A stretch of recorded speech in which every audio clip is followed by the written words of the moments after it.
सभी को जय मसीह की। इस वीडियो में जुड़ने के लिए आपका धन्यवाद है।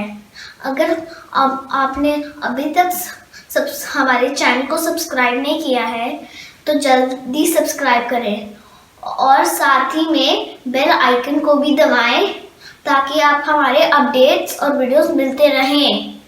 सुसमाचार बांटने के लिए आप हमारी मदद कर सकते हैं। इसके लिए आप फेसबुक, ट्विटर और इंस्टाग्राम पर जुड़ें। आशा है आज का संदेश आपको आशीष देगा। किस किस को लगता है पैसा एक स्पिरिचुअल चीज है या एक अच्छी चीज है? हाथ ऊपर करेंगे।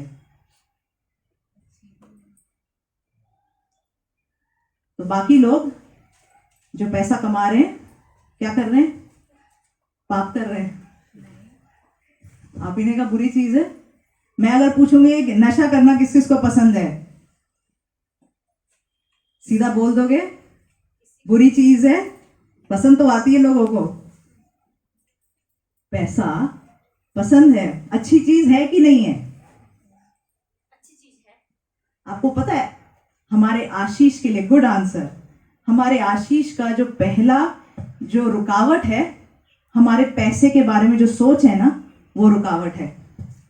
मतलब जब हम पैसा कमाने जा रहे हैं, अगर काम कर रहे हैं तो हम बुरा काम कर रहे हैं, पाप कर रहे हैं, क्योंकि पैसा स्पिरिचुअल चीज नहीं है, पैसा अच्छी चीज नहीं है। पैसा अच्छी चीज है। कितने लोगों के पास खाना नहीं है? आपके हाथ में पैसा है तो उनकी मदद कर सकते हैं। आपके हाथ में पैसा है तो आप गॉस्पेल बांट सकते हैं। आपके पास पैसा है तो अपना ख्याल रख सकते हैं। पैसा बुरी चीज क्यों है? जब उसका सही इस्तेमाल नहीं किया जाता। हम पहला तिमोथियस निकालेंगे, पहला तिमोथी उसका 6 का 10। क्योंकि रुपए का लोभ सब प्रकार की बुराइयों की जड़ है। तो क्या सब बुराइयों का जड़ क्या है? पैसा। पैसा सब बुराई का जड़ है।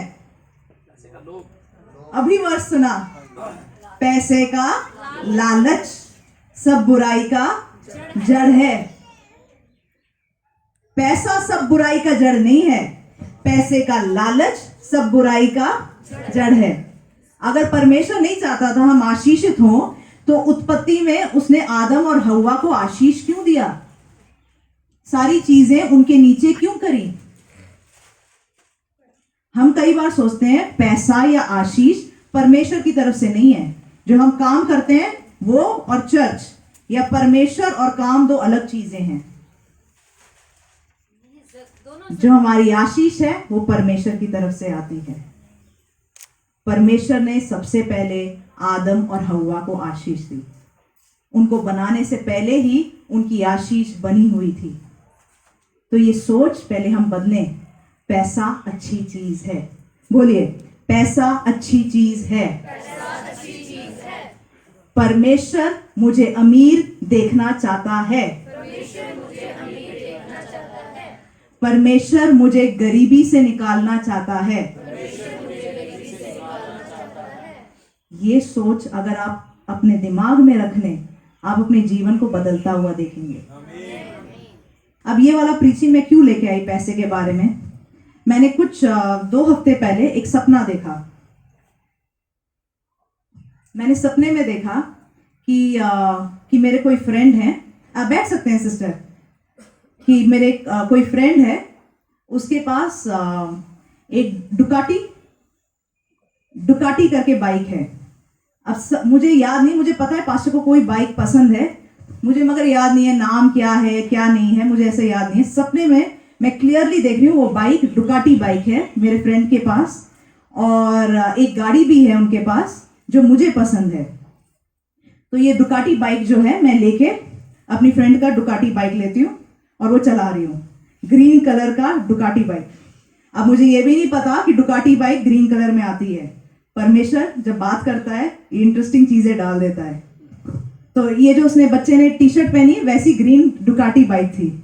तो मैं वो बाइक चला रही हूँ और पीछे मेरे फ्रेंड शायद पास्टर सब गाड़ी में मेरे पीछे पीछे आ रहे हैं और मैं बाइक चला रही हूँ।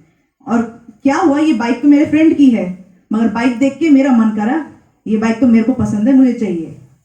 तो मैंने उसकी ले ली उधारी में, बाइक लेके चला रही हूँ मैं। अब चलाते चलाते ये पीछे हमारे पीछे गाड़ी में आ रहे हैं और एक जगह पे पहुंचते हैं हम, जहाँ से ये लोग पता नहीं कहाँ खो जाते हैं, मुझे दिखते नहीं है। और मैं फिर बाइक पे जाती हूँ और रास्ता खो जाता है मेरा, मेरे को समझ नहीं आता कि मैं कहाँ पे हूँ। तो एक जगह पे पहुँचती हूँ, जैसे मतलब सारा काफ़ी कंफ्यूजन है।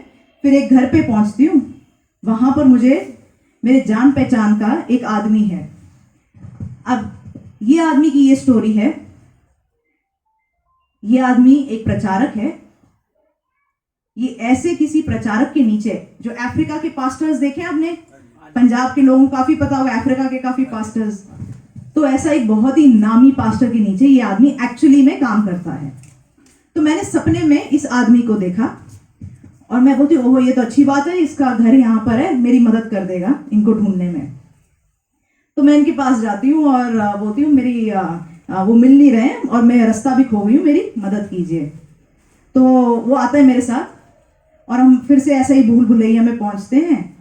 और एकदम से मैं पीछे मुड़ के देखती हूँ तो वो जिस आदमी को मैं जानती हूँ वो मेरी बाइक लेके गायब हो गया। तो मैं और भी प्रॉब्लम में फंस जाती हूँ। तो फिर मैं आगे और किसी को ढूंढती हूँ, वो मेरी मदद करते हैं और मैं निकलती हूँ। आज तक मेरे साथ ऐसा कुछ नहीं हुआ है, हमारे साथ ऐसा कुछ नहीं हुआ है, मगर इस सपने से परमेश्वर दिखा रहा था कि बहुत लोगों के साथ क्या होता है। हम किसी और की आशीष देखकर लालच कर जाते हैं, किसी और का घर देखकर मुझे ऐसा घर चाहिए, मुझे ऐसी गाड़ी चाहिए, मुझे ऐसी बीवी चाहिए, मुझे ऐसा पति चाहिए। इसको बोलते हैं लालच।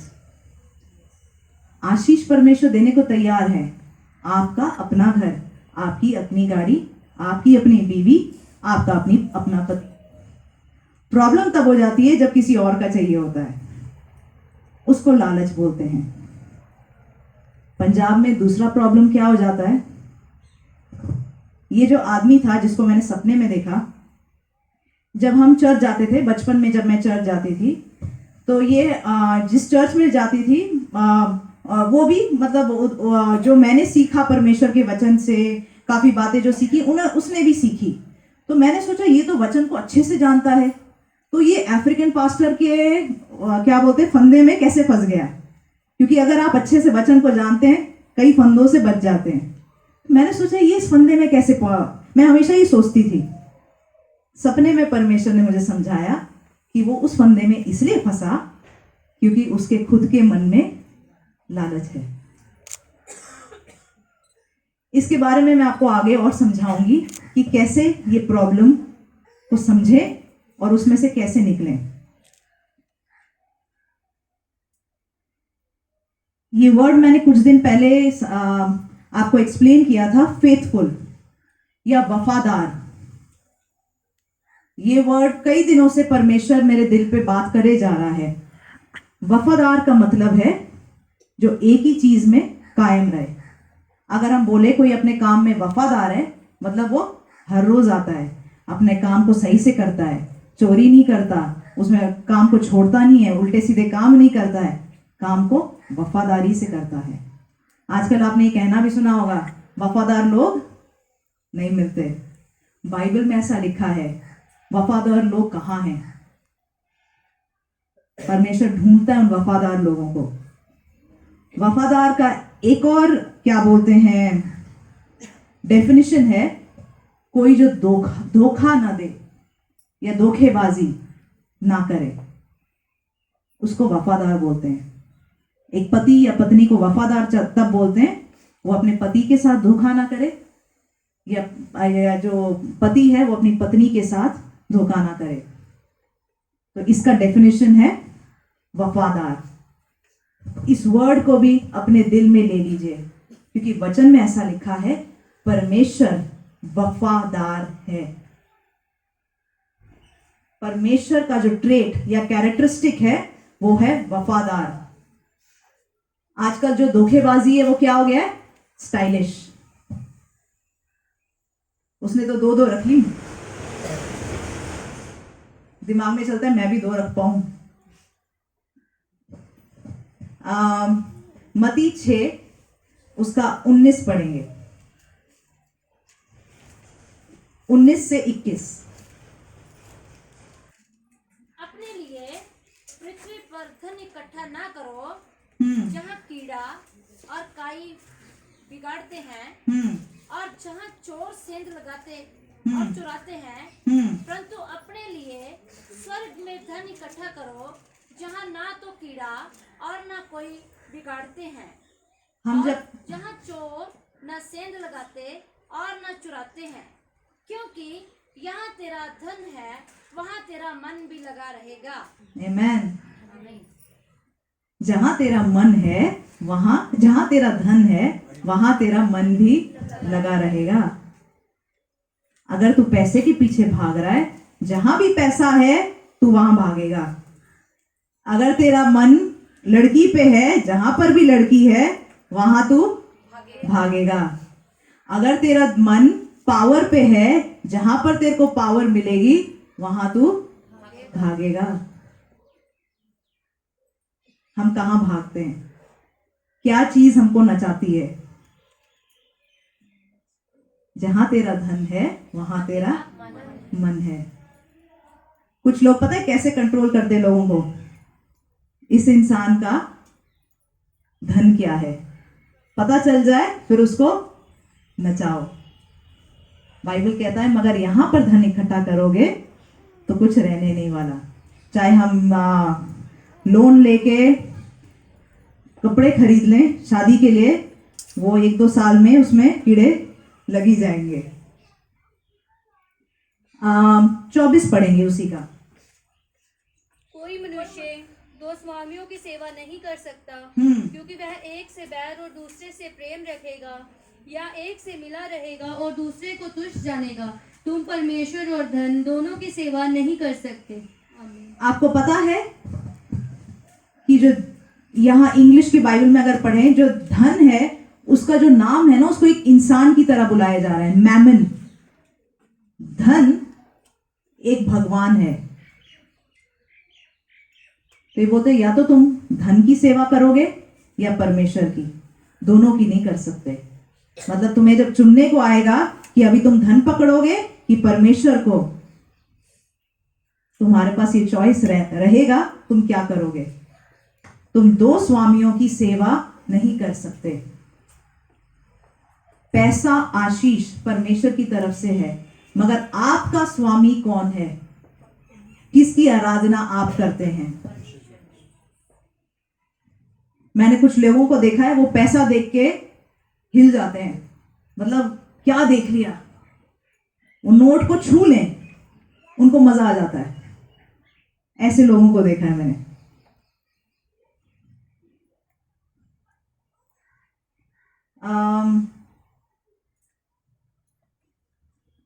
ये जो वफादारी वाली बात भी है, अगर हम इसको रिश्तों में देखें,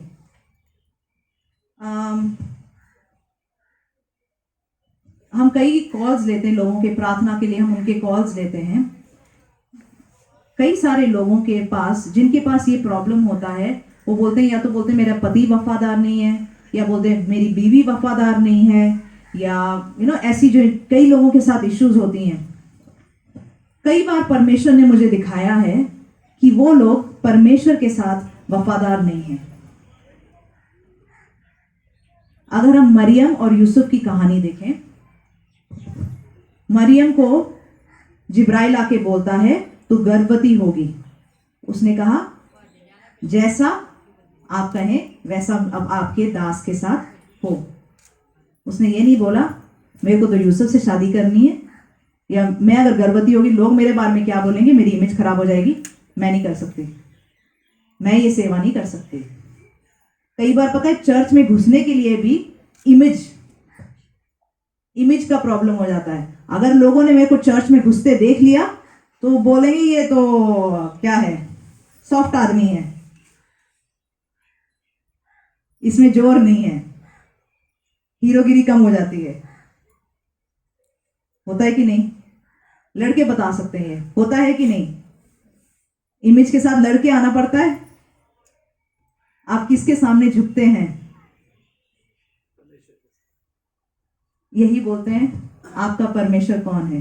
कई बार हमारा इमेज, हम खुद अपने परमेश्वर तो नहीं बन रहे हैं। तो जब मरियम को बोला तो गर्भवती होगी, उसने नहीं बोला कि लोग मेरे बारे में क्या बोलेंगे, यूसुफ से मुझे शादी करनी है, मेरे लिए तो पहला यूसुफ है, मैं नहीं कर सकती है। उसने कहा जैसा आप कहें, मैं आपकी दासी वैसा करूंगी। यूसुफ उसको छोड़ने को तैयार था। स्वर्गदूत यूसुफ के पास गया और बोला इसको मत छोड़। यूसुफ उसके साथ रहा। कई बार बहुत, इनमें से जो मैं बोलूं, कई लोग वो अपना इमेज या परमेश्वर के साथ धोखेबाजी कर रहे हैं। उनके पास साथ फिर धोखेबाजी होने लगती है। बाइबल में लिखा है ना, जो तुम बोओगे वो तुम काटोगे। तो कई बार हमको थोड़ा सा अपने आप को सर्च करना है कि जो मैं बोल रहा हूं मेरा प्रॉब्लम है, कहीं मैं किसी और के साथ तो नहीं कर रहा हूं।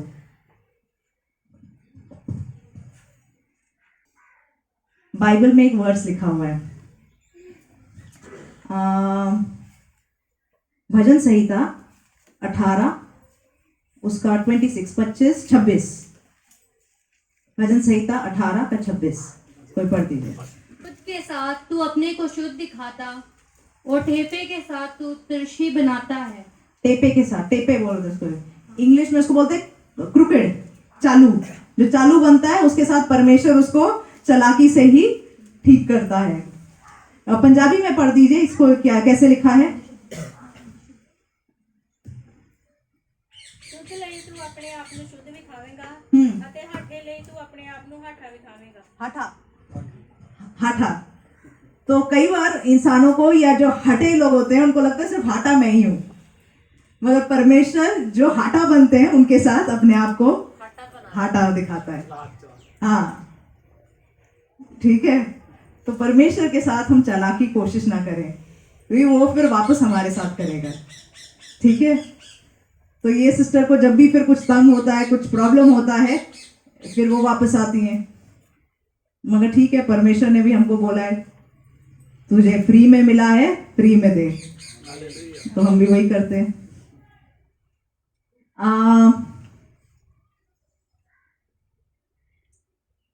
रिश्तेदारियों में अगर देखो, मैं ये जो वफादारी की बात कर रही हूं,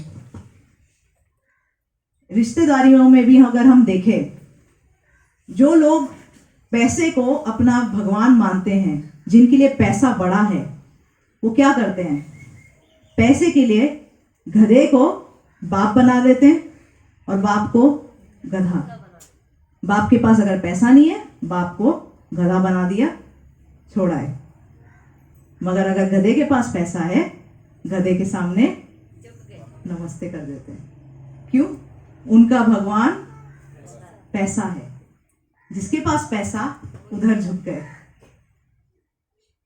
वो उनका बाप। अब इसी चीज को समझिए।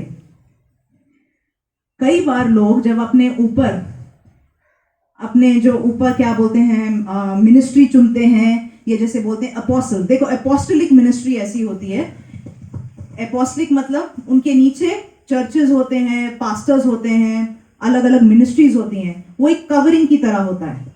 तो बाइबल के मुताबिक अपोस्टलिक मिनिस्ट्री ऐसे होता है। तो कई बार लोग अपना पास्टर या अपना अपोस्टल कैसे चुनते हैं? अपोस्टल के पास क्या है?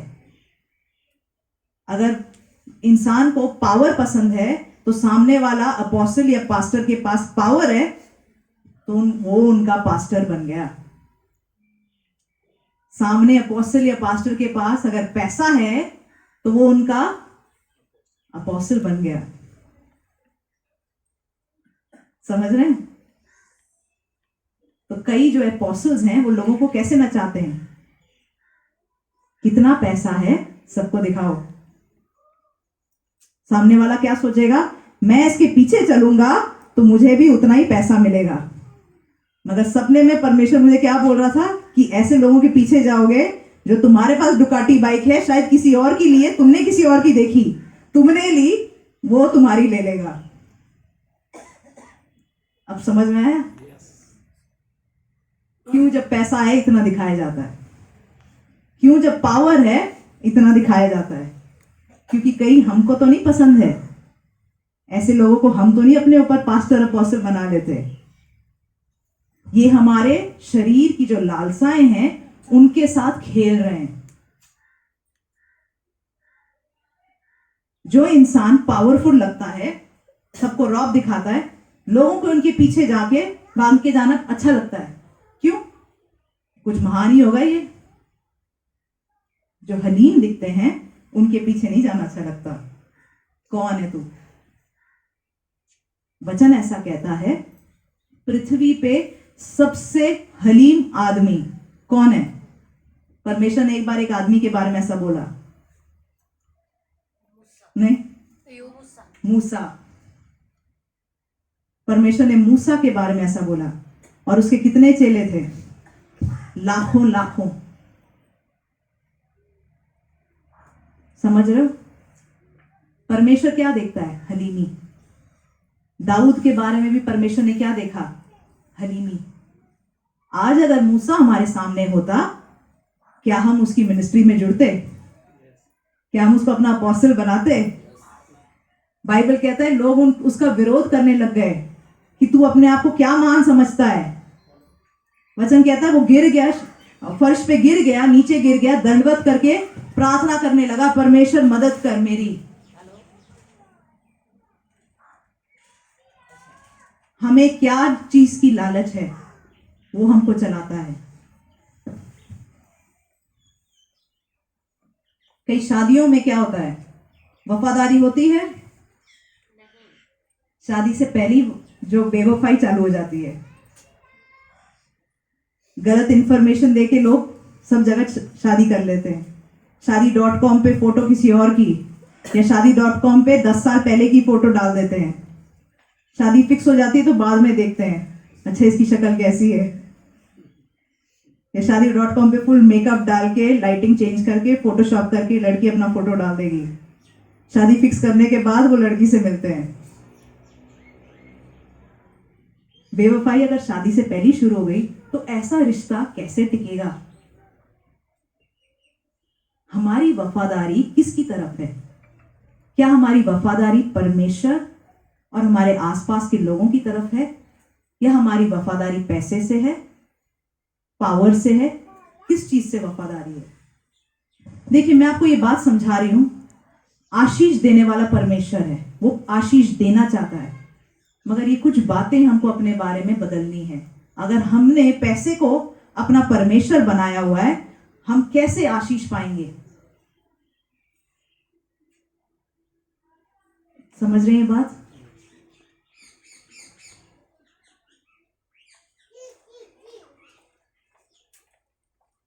आज हम वो गीत गा रहे थे, वो वफादार है।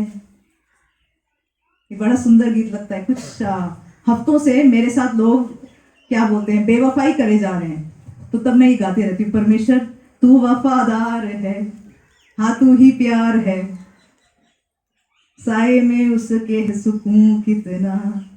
तो आपके साथ कोई बेवफाई कर रहा है, परमेश्वर पे नजरें डालो, तू वफादार है, हाँ तू ही प्यार है, साए में उसके है सुकून। चलो एक और इंटरेस्टिंग चीज, कुछ महीने पहले सोफिया ने मेरे से पूछा था, आपको मेरे नाम का मतलब पता है? मैंने कहा तेरे नाम का मतलब मुझे कैसे पता होगा? मगर कुछ दिनों के बाद मैं कुछ आर्टिकल्स पढ़ती हूँ और उसमें सोफिया के नाम का मतलब आया। तो सोफिया, तुझे पता चला अपने नाम का मतलब? चल आज मैं बता रही हूँ। अब सोफिया का मतलब है दुनियादारी वाला बुद्धि। मगर परमेश्वर ने तेरे बारे में वचन दिया था, परमेश्वर वाली बुद्धि आ रही है। अब देख कोइंसिडेंस, देख परमेश्वर कैसे टाइमिंग जानता है। दुनियादारी वाली बुद्धि। आपको पता है सोफिया एक वो भी था, एक वो थी, कंट्री की वो है राजधानी किसी कंट्री। एक वो है गॉडेस, देवी, वो बुद्धि की देवी है, लोग इसकी आराधना करते थे, तो उसका नाम सोफिया था। कुछ क्रिश्चियन एक क्या बोलते हैं सेवक जो परमेश्वर की दास थी, उसका नाम भी सोफिया बाद में पड़ा, मगर खासकर सोफिया जो है उसका मतलब है दुनियादारी वाली बुद्धि, चालाकी। बोलते ना बड़ा यहाँ क्या सब जगह जो जितना चालाक है वो बड़ी चालाक है, बहुत चालाक है वो, किसी भी चीज से निकल जाते हैं, कुछ भी कर लेते, बहुत चालाक है। मतलब चालाक होना तो मतलब कभी देखा है ये जो बहुत चालाक होते हैं उनकी क्या हालत होती है? वो अपनी चालाकी में खुद भी फंस जाते हैं। जो बहुत चालाक होते हैं वो बहुत बुरी तरह से फंसते भी हैं, क्योंकि वो दुनियादारी वाली बुद्धि है। दो तरह की बुद्धि है, एक है ये दुनियादारी वाली चालाक, एक है परमेश्वर वाली बुद्धि। वचन ऐसा कहता है परमेश्वर का भय बुद्धि की शुरुआत है। मगर हमारी आशीषें इस वजह से कई बार हट जाती हैं। हम सोचते हैं हम बड़े चालाक होके हम निकल गए, मगर ये जैसे जैसे हम देखते जाएं, ये जो हमारी चीजें हैं जो हम गलत करते हैं, परमेश्वर के वचन के मुताबिक नहीं चलते हैं, ये चीजें हमारे आशीष में एक हिंड्रेंस या एक बाधा ले आती है। तो अगली बार कोई चालाक है तो उस पर घमंड नहीं करना, वो चालाक अपनी चालाकी में फंस जाएगा। पैसा या पैसे से खरीदी हुई चीजें कई बार हम मतलब जोड़ते हैं 10-10 करके, 1000-1000 करके, हम अपने आप को लखपति करोड़पति बना देते हैं, मगर ये वचन ऐसा कहता है वो उड़ जाता है, वो निकल जाता है। हम अपना भरोसा परमेश्वर पे रखें, परमेश्वर का जो तरीका है आशीष देने का उस पर रखें, वो पैसा टिकता है।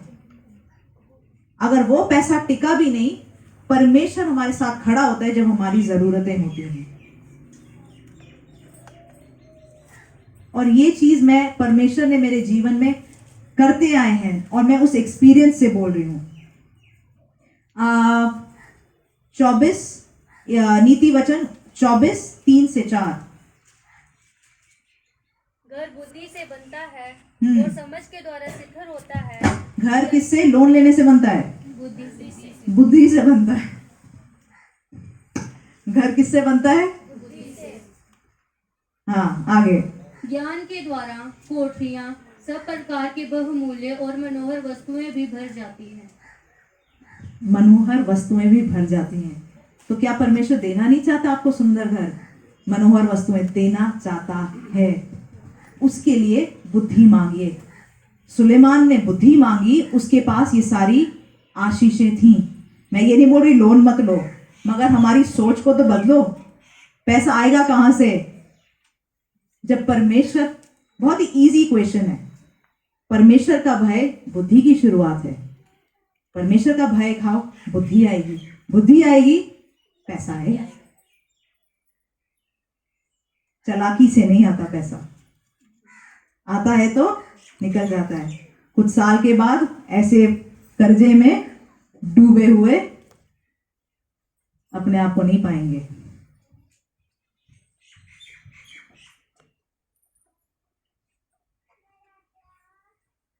आ, 3 से 4 और 31 से 34 को क्या बोलते हैं? 32 34, ठीक है। 31 तो 34 चलिए।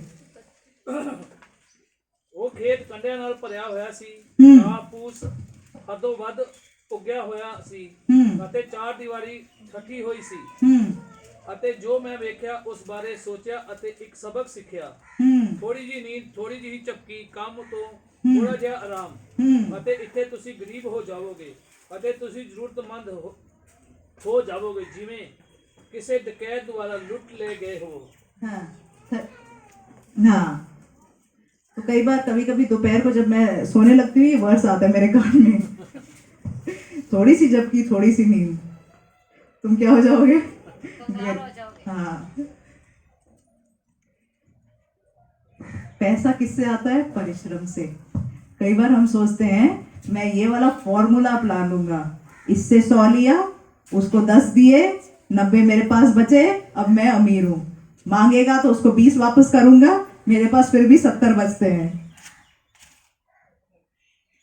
वो पंख लेके वचन कहता है उड़ गया।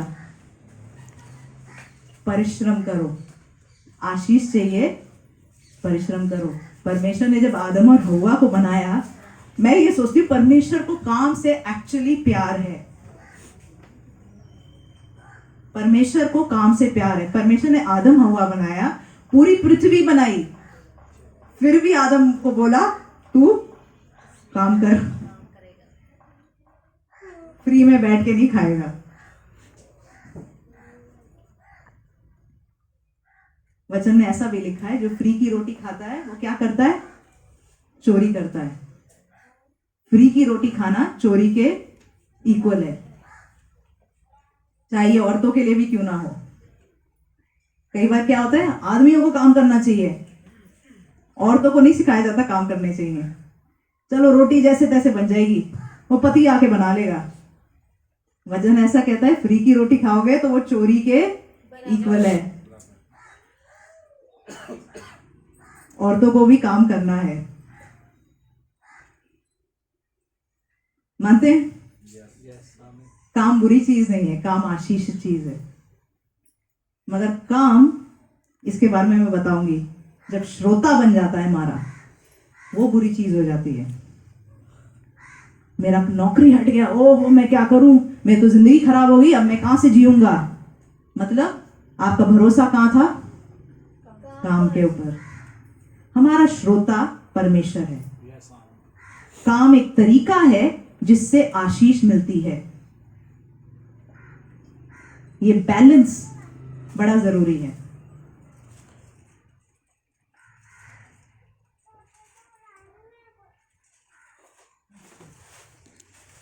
एक और सपना देखा मैंने। परमेश्वर रोज कोई इंटरेस्टिंग चीजें बाइबल में लिखा है, परमेश्वर पहेलियों के द्वारा बात करता है।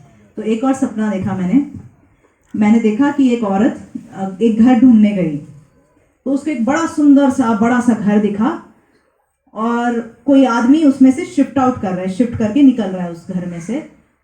तो वो उस आदमी के पास गई और बोला ये घर हमको भी घर हम रेंट पे ढूंढ रहे हैं। तो उस आदमी ने कहा अच्छा आप ले लो। वो बड़े अच्छे से उसको लेडी को बोला आइए बैठिए आप ले लो, इस घर का रेंट 2.5 लाख है। तो ये औरत बोलती 2.5 लाख तो वैसे मेरे 1 साल में पैसे नहीं आते। इन लोगों के पास तो मतलब हर महीने 2.5 लाख देने को रेंट है। ये तो पता नहीं महंगे होटल में रहते हैं, खाना खाते हैं। मैं तो मुश्किल से कोई होटल में जाके खाना खा लूं। तो ये आदमी क्या बोलते हैं, उसको उस औरत को जाके घर दिखाने लगता है। ये देखो ये घर है, आपको लेना है तो आप ले सकते हो। तो ये आदमी और औरत एक दूसरे को लाइन मारने लगते हैं। दोनों की शादी हुई है, एक दूसरे को लाइन मारने लगते हैं और फिर वो बाहर उस घर से बाहर आते हैं। और जब बाहर आते हैं, ये औरत उस आदमी को बोलती है तुम जैसे बेवकूफ लोग ही ना, तुम जैसे आदमी ही औरतें उनको बेवकूफ बना पाती हैं। बाय नाउ ये आदमी तैयार है कि उस औरत के लिए अपना पैसा दे दे, अपना सब कुछ लुटा दे। तो ऐसे बड़े सारे आदमी हैं जो मतलब एक लेडी के साथ होने के लिए अपना सब कुछ लुटाने को तैयार हैं। बाइबल में एक वर्स लिखा है,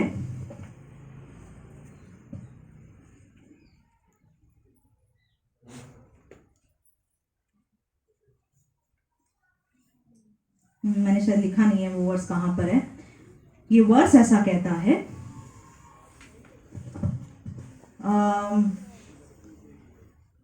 एक स्त्री जो व्यभिचार करती है वो एक आदमी को एक क्या बोलते हैं रोटी बना देती है। हाँ नीति वचन में, मेरे को वर्स एग्जैक्टली कहाँ है मुझे याद नहीं। इसका मतलब है हाँ, देखो कुछ ट्रांसलेशन बोलते हैं रोटी का मोहताज करा देती है। कुछ ट्रांसलेशन इसका एक और मतलब है कि वो जब एक आदमी को देखती है उसको सिर्फ अपनी रोटी दिखती है। वो आदमी की शादी खराब हो गई, वो आदमी की नौकरी खराब हो गई, सब कुछ खराब हो गया, मगर जो एक व्यभिचारी स्त्री है उसके वो एक आदमी में क्या दिखता है? अपनी रोटी, अपना आराम। ये दुख की बात है, बड़े सारे आदमी ऐसे बेवकूफ बन जाते हैं। और दुख की बात ये भी है कई औरतें ऐसा करती हैं। श्रवण तू क्यों खुश हो रहा है? क्या मैं भी छोटा हूं?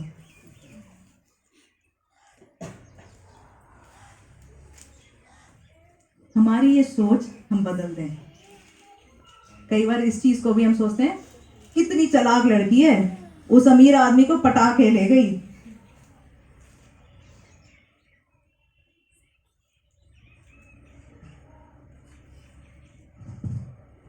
है कि नहीं? हमारा रिश्ता किससे है? पैसे से। वफादारी किससे है? पैसे से। ना परमेश्वर की तरफ, ना लोगों की तरफ। कौन हुआ हमारा परमेश्वर? पैसा।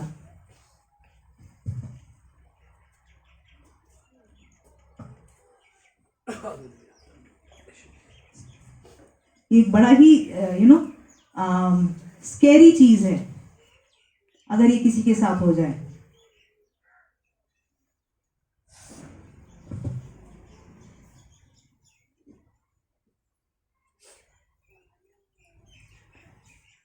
आशीष का जो, अब ये सब मैंने आपको कुछ चीजें बोल दी, किस किस चीजों से बचना है, सोच को क्या बदलना है। अब आशीष आती कहां से है? जब आप ये प्रचार को सुन रहे हैं, आप प्रार्थना करते जाइए, परमेश्वर इनमें से कोई बातें मैं कर तो नहीं रहा या कर तो नहीं रही, मेरी सोच को बदलिए, मेरी आदतों को बदलिए। परमेश्वर ये चीज कर सकता है। अब आशीष आती कहां से है? वचन में ऐसा लिखा है, परमेश्वर के राज्य के खोजी बनो। राज्य के खोजी बनो। Seek ye first the kingdom of God and his righteousness. उसके राज्य के और उसकी धार्मिकता के। राज्य की खोजी मतलब परमेश्वर पृथ्वी पे क्या करना चाहता है? अपना राज्य आपके थ्रू क्या करना चाहता है? कैसे? उसी के खोजी बनना है। हम जानते हैं राज्य जमाना चाहते हैं कैसे। हर किसी का अलग अलग रोल है। अगर डेविड भाई ने आज खाना बनाया, सिस्टर अंजू ने खाना बनाया, परमेश्वर के राज्य में लोग बैठ पा रहे हैं, खाना खा पा रहे हैं। परमेश्वर के राज्य के खोजी बने। समझे? तभी बोलते हैं खोजी। कैसे मैं परमेश्वर के राज्य की पूर्ति करूं? मेरा क्या रोल है? मुझे क्या करना चाहिए? उसके खोजी बनो। परमेश्वर के धार्मिकता के खोजी। मेरा जीवन वचन के हिसाब से होना चाहिए। Seek ye first the kingdom of God and his righteousness and all this will be added to you. ये सब चीजें तुम में जोड़ी जाएंगी। बच्चे, आपको किस चीज की जरूरत है वो आप में जोड़ी जाएंगी। किसी चीज की कमी नहीं होगी। ये चीज मैं गारंटी के साथ खड़े होकर बोल रही हूं, क्योंकि मैंने गारंटी के साथ परमेश्वर को आज तक ये करते हुए देखा है।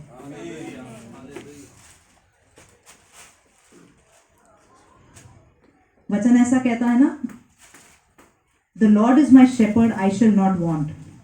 परमेश्वर है मेरा चरवाहा, मुझे किसी चीज की घटी नहीं, थुड़ ना होवेगी। मेरा यीशु है चरवाहा, मैनू थुड़ ना होवेगी। कभी कभी कुछ चीजों के लिए जब मैं बोलती परमेश्वर इसकी जरूरत है, मेरा यीशु है चरवाहा, गीत परमेश्वर मेरे मन में डाल देता है, मैनू थुड़ ना होवेगी, मुझे कमी नहीं होगी। तो पूछो परमेश्वर, अगर कोई कमी है प्लीज पूछो परमेश्वर से, परमेश्वर क्यों कमी है। मैं तो नहीं छोड़ती परमेश्वर को, कमी है तो परमेश्वर क्यों है, अगर मिलना है परमेश्वर अभी तक क्यों नहीं मिला, कब मिलेगा, अच्छा बाद में मिलेगा, वेट कर लेती हूं। हम क्या करते हैं, मुझे पढ़ाई करनी है, अच्छा उसके लिए मुझे 2 लाख चाहिए। अब मेरे पास अमीर रिश्तेदार कौन है, चलो रिश्तेदारों ने वहां से 50,000 दे दिए। अब मेरे अमीर दोस्त कौन है, और 50,000 हो गए। अब बाकी 1 लाख का क्या हम कभी ऐसा सोचते हैं, परमेश्वर ये मेरी जरूरत है 2 लाख की, ये कैसे पूरी होगी। कभी ऐसा किया है। आज तक जब हम बोलते हैं फेथ बेस्ड मिनिस्ट्री, फेथ क्या है, विश्वास, परमेश्वर मेरा श्रोता है, वो देगा। मैंने ऐसे दिन देखे हैं, मेरे को चर्च जाना होता था, मेरे पास 10 रुपए नहीं होते थे चर्च जाने के लिए, प्रार्थना किया, कोई बाइबल खोला, कुछ खोला, ऑटो का उतना पैसा मिल जाता था। मैं जब बाइबल कॉलेज पढ़ती थी, मेरे जो कपड़े थे मेरे पास खरीदने के लिए पैसे नहीं थे, और मेरे को अच्छा नहीं लगता था कि अपने माँ बाप को बोलती रहूं। परमेश्वर अलग अलग लोगों से मेरे पास भिजवा देता था।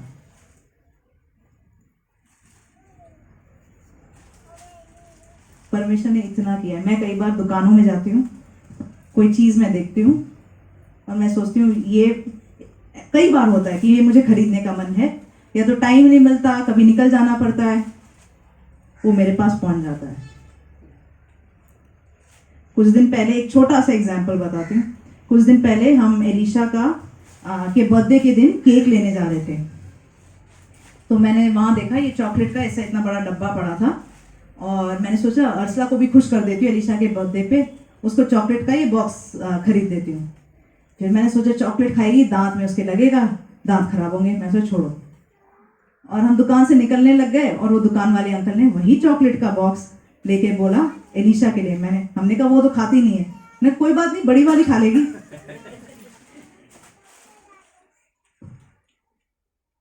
बाइबल में लिखा है, delight yourself in the Lord and he will give you the desires of your heart. परमेश्वर में अपनी खुशी को ढूंढो, या परमेश्वर में मगन हो जाओ, वो तुम्हारे दिल की कामनाओं को पूरी करेगा।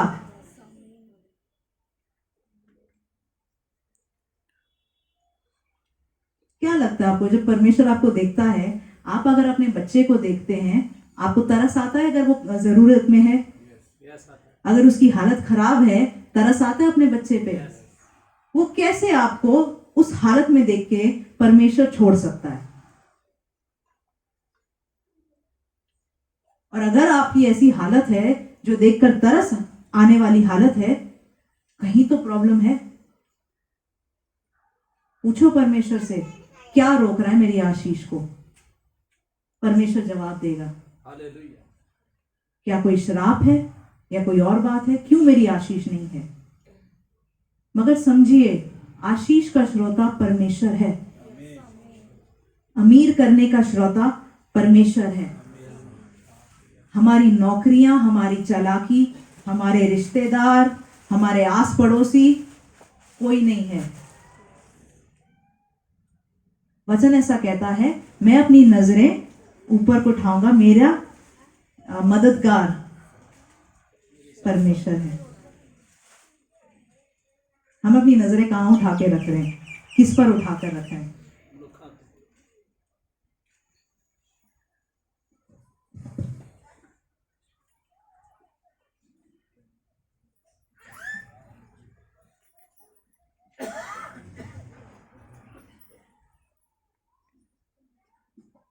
एक और बात, जो कुछ दिनों से परमेश्वर हमसे बात कर रहा है, मैंने ये एक बार पहले मुझे नहीं पता, चर्च में शायद नहीं बांटा है, ये लाइव में मैंने बांटा था। इसको बोलते हैं फिरौन की आत्मा, फैरो स्पिरिट। फिरौन क्या करता था? लोगों से काम कराता रहता था। जब हम इस सोच में आ जाएं, वर्क इज वर्शिप, लोगों को बोलते सुना है वर्क इज वर्शिप, जो काम है वो पूजा है, बोलते हैं यहाँ पे लोग, मानते हैं वर्क इज वर्शिप? कितने लोग मानते हैं?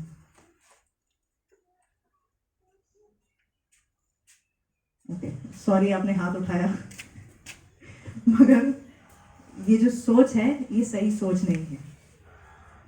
Work is not worship. मूसा इजराइलियों को मिस्र देश से क्यों निकाल के आ रहा था? बहुत सख्त काम लेते थे उनसे। हाँ, और उसने क्या बोला? क्यों निकाला? कि ये आके मेरी आराधना करें। आजकल क्या हो रहा है बहुत शहरों में? वर्क इज वर्शिप बन गया है।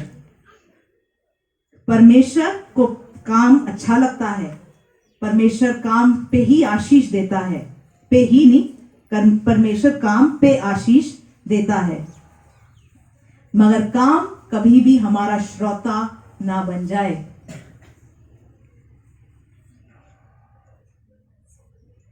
काम फिर हमारा भगवान बन जाता है। ये जो फेरो स्पिरिट फिर क्या करता है? हमें आशीष नहीं देखने देता, और हमारे पास काम काम काम काम, सिर्फ काम ही रह जाता है। परमेश्वर इस फेरो स्पिरिट से हमको निकालना चाहता है। हमारी ये सोच बदलनी है। परमेश्वर की आराधना के लायक है, सिर्फ परमेश्वर श्रोता है, काम श्रोता नहीं है।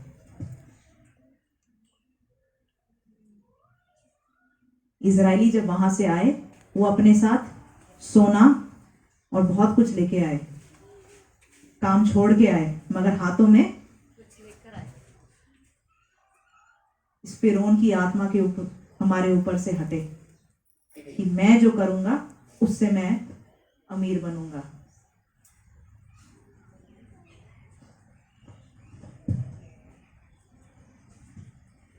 इस चीज को थोड़ा सा मैं मुझे पता है मैंने आपको आज 2-3 अलग चीजें बोली हैं, इसको थोड़ा सा क्लियर करने के लिए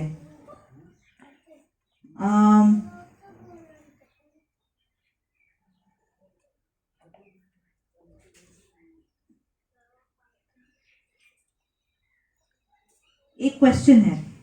अगर मैं ये क्वेश्चन का जवाब अब आप अपने मनों में दीजिए। अगर आज आपको परमेश्वर बोलता है घर पे जाके आराम कर, क्या आपकी जिंदगी चलेगी?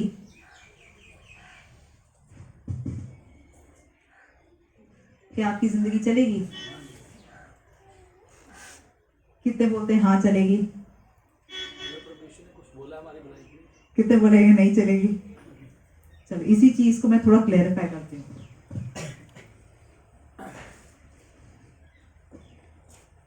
यू ओबे मी, आई प्रोवाइड। तुम मेरा कहना मानो, मैं तुम्हें मुहैया कराऊंगा। तुम मेरा कहना मानो, मैं मुहैया कराऊंगा। तुम आराम लेने में मेरा कहना मानो, मैं मुहैया कराऊंगा। तुम काम करने में मेरा कहना मानो, मैं मुहैया कराऊंगा। तुम एक जगह में रहने में मेरा कहना मानो, मैं मुहैया कराऊंगा। इन चीजों में क्या कॉमन है? कहना मानो। परमेश्वर ने बोला ये काम कर, मैंने किया तो मुझे आशीष मिलेगी। परमेश्वर ने मुझे बोला घर बैठ प्रार्थना कर, मुझे आशीष मिल जाएगी। परमेश्वर ने मुझे बोला एक ही जगह पे नौकरी पे टिका रहे, चाहे मैं वहां पे मुझे कम सैलरी क्यों ना मिलती हो, परमेश्वर मुहैया कराएगा। परमेश्वर ने मुझे बोला एक ही जगह पे रहे, परमेश्वर मुहैया कराएगा।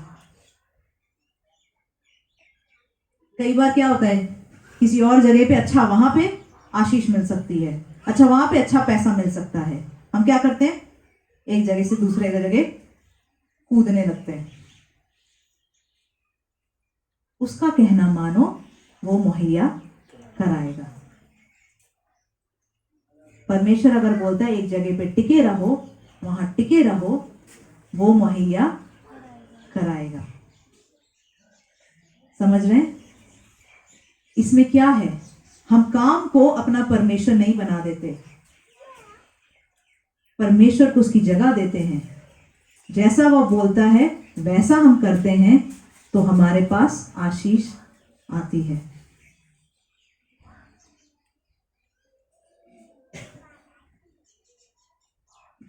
देखो, एक और प्रॉब्लम में जो पैसे की है, लोग कहां फंसते हैं। कई बार कई प्रचारक, बड़े बड़े प्रचारक भी ऐसा बोलते हैं, तुम 1000 रुपए दो, तुम बोगे, तुम 10 गुना 100 गुना काटोगे। तो क्या हमको डालना चाहिए? बाइबल में लिखा है, बोगे तो काटोगे। परमेश्वर के राज्य में बोगे तो काटोगे। तो क्या हमको डालना चाहिए? तुम 100 गुना पाओगे, 1000 गुना पाओगे। तो क्या हमको बोलना चाहिए? अरे यस वाले हाथ, आप लोग इतना घबरा गए हैं कि अब पैसे कहां से आएंगे। यस वाले जो बोलते हैं हाथ ऊपर कर दो, बोना चाहिए। जो बोलते नहीं बोना चाहिए वो हाथ ऊपर कर लो। हम फंसते कब हैं?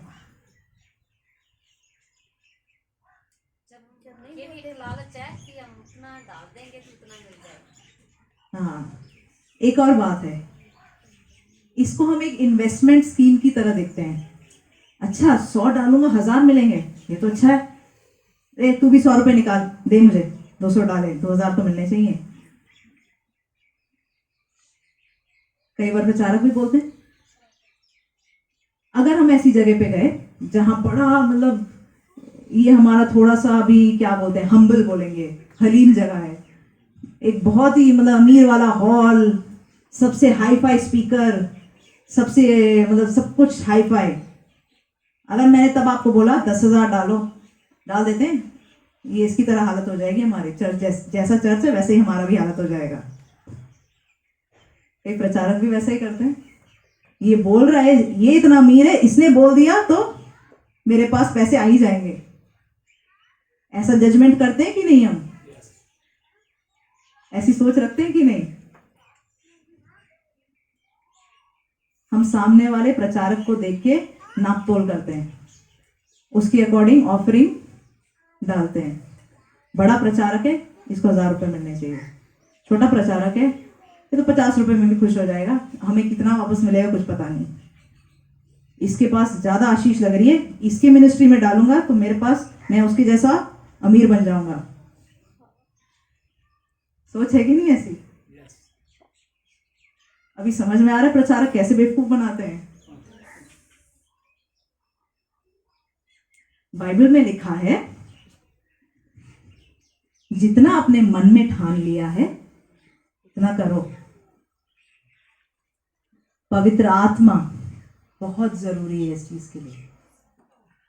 जब भी कोई पैसे बोले बोने के लिए, परमेश्वर से सुनो, क्या पवित्र आत्मा ने आपसे बात करी? और बात करी तो कितना डालना चाहिए? जब मैं कॉलेज में पढ़ रही थी, मुझे घर से एक बार, मैं साल में शायद एक बार गई थी या 2 साल में एक बार गई थी, मुझे घर से 700 रुपये मिले थे। और मैं क्या बोलते हैं, उस हफ्ते चर्च गई थी और परमेश्वर ने मुझे, और वो चर्च था एक क्लासरूम था, क्लास के अंदर चर्च था वो। और सब लोग, सिर्फ 2 ऐसे ना 2-4 कारपेट थे और बंजारे आते थे उस चर्च में। परमेश्वर ने मुझे बोला 500 रुपये डाल यहाँ पे। मेरे पास 200 रुपये बचे और वैसे भी मेरे पास पैसे, मैं काम करती थी, बहुत कम आते थे और ये ऊपर से फॉर चेंज मिल गया मुझे। 500 रुपये, ठीक है डाल देती हूँ। तो मैंने 500 रुपये डाले। उसी हफ्ते मैंने देखा मेरे घर पे 50,000 रुपए का फर्नीचर लोगों ने गिफ्ट किया मेरे फैमिली को। देखो हिसाब मैं करती हूँ, बेवकूफ नहीं होना चाहिए। मैंने हाँ बैठ के कैलकुलेट किया, अलग अलग फर्नीचर आया, मैंने ऐड करके देखा, क्योंकि मेरे लिए वो 500 रुपए बहुत ज्यादा थे। एक बार हम पास्टर और मैं कहीं पे मिनिस्ट्री कर रहे थे, बहुत पहले की बात है ये। तो उनके पास वॉलेट में, हमको सैलरी भी कम मिलती थी, तो उनके पास वॉलेट में आई थिंक पता नहीं 150 रुपए या ऐसे करके कुछ था। तो परमेश्वर ने हमको बोला कि एक वहाँ पे कोई पास्टर आया था, 150 नहीं 550 या कुछ ऐसा था, वो पास्टर को 500 रुपए दे दो। तो मैंने जाके पास्टर को बोला परमेश्वर ऐसा मुझे बोल रहा है। उन्होंने कहा अच्छा तो दे दो। तो मैंने उनके वॉलेट से पैसे निकाल के वो पास्टर को दिए, और उसी चर्च सर्विस में मैं ऐसे चल रही थी, कुछ अर्सला मेरे हाथ में थी, किसी ने आके पास्टर को 500 रुपए दे दिए। तो ये बात मैंने परमेश्वर के साथ देखा है। बाइबल कहता है he is a debtor of no man, वो किसी का कर्जदार नहीं है। मगर इंसान को देख के मत बो, उसके पैसे को देख के मत बो, उसके पावर को देख के मत बो। परमेश्वर को देख के अगर बोओगे, परमेश्वर से काटोगे।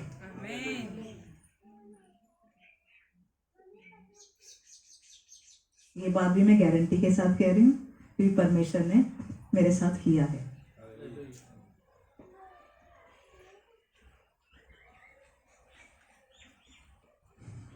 तो आज कितना बोगे? तभी मैंने ऑफरिंग लास्ट के लिए रखी है। पूछने लग जाओ परमेश्वर से,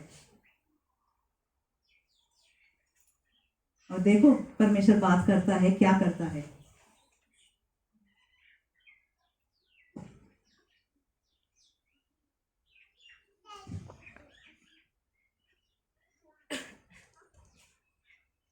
मेरी प्रीचिंग खत्म हो गई, अब आपके पैसे निकालने का टाइम है।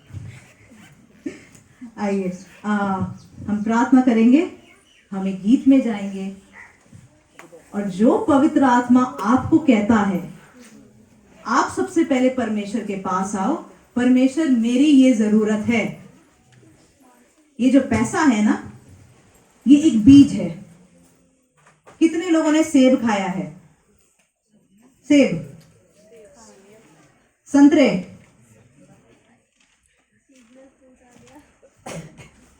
कितने लोगों ने सेब का बीज खाया है? संतरे का बीज, हम सब लोग बीज नहीं खाते हैं। क्यों नहीं खाते हैं? वो खाने की चीज नहीं है। उसको बो के एक और पेड़ आएगा, वो काटने की चीज है। हम में से कितने लोग अपना पैसे का बीज खा जाते हैं, फिर सोचते हैं हमारे पास तो कोई खेती ही नहीं है, हमारे पास और फल ही नहीं आए। जो बीज है, आज पूछो परमेश्वर से, परमेश्वर मेरी ये जरूरत है, मेरे पास इतना है, चाहे 10 रुपए है, 20 रुपए है, 1000 रुपए है, 10,000 रुपए है, 20,000 रुपए है, 1 लाख है, 2 लाख है, ये मेरे पास बीज है, मुझे कितना बोना चाहिए? बीज बोने के बाद कोई भूल जाता है? नहीं भूलता। उस पे पानी देते हैं, प्रार्थना करते हैं। बीज डालने के बाद भूलिए मत, प्रार्थना कीजिए, परमेश्वर मैंने बोया है, मुझे काटना है। हमको ये भी देखना है क्या जहां पे हम बो रहे हैं वो मिट्टी अच्छी है कि बुरी है। कहीं पर भी ना बो दो। पंजाब की मिट्टी अच्छी है, बुरी मिट्टी में बोगे तो काटना मुश्किल है। इसलिए कहाँ पे बो रहे हो, कौन सी मिनिस्ट्री में बो रहे हो, ये बात का भी ध्यान दीजिए। तो मैं चाहती हूँ आप सब प्रार्थना कीजिए, हम आराधना में जाएंगे। जो आपका बीज है, जो आप बोना चाहते हो, वो बोइए, परमेश्वर से सुनते हुए बोइए। और फिर देखिए आप काटते हैं कि नहीं। आमेन। आइए हम प्रार्थना में जाएंगे। वर्शिप टीम आ जाइए।